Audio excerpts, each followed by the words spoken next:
எங்கடா வந்து இங்க போடுங்கண்ணா பெரியாரு? ஏய், எங்கடா வந்து போடுங்கண்ணா? இந்த ராமசாமி வந்து தான் படிக்க வைத்தார். ராமசாமி வந்து படிக்க வைக்கலனா நீ எல்லாம் கலெக்டர் ஆக முடியுமா, ஜட்ஜ் ஆக முடியுமா? நாங்க போட்ட பிச்சை தெரியுமா?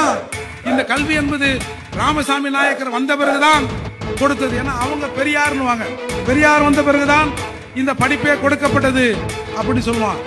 Saint George Anglo Indian higher secondary school எப்போ தெரியுமா தொடங்கப்பட்டது? சென்னை சென்னாய் நகர்ல 1715. 1715. ராமசாமி பிறந்தது எப்போ? 1879. அப்போ சற்றேறக்குரிய 200 ஆண்டுகளுக்கு முன்னால் இங்க பள்ளிக்கூடங்கள் இருந்தது. அதுல நாம படிச்சிருக்கோம். அதே மாதிரி 1848 மகாத்மா காந்தி ஜோதிலா பூலேன்னு ஒருத்தர் இருந்தார். அவர் தன்னுடைய மனைவி சாவித்ரி பூலே தலைமையில ஒரு பெண்கள் மட்டுமே படிக்கிற ஒரு பெண்கள் பள்ளியை அந்த அம்மா நிறுவனாங்க. இந்தியாவின் முதல் டீச்சர் அந்த அம்மா. அது நிறுவப்பட்ட ஆண்டு 1848.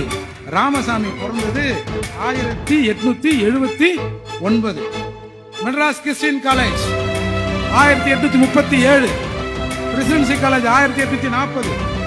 பச்சையப்பன் கல்லூரி 1842. Queen Mary's 1914. உமன்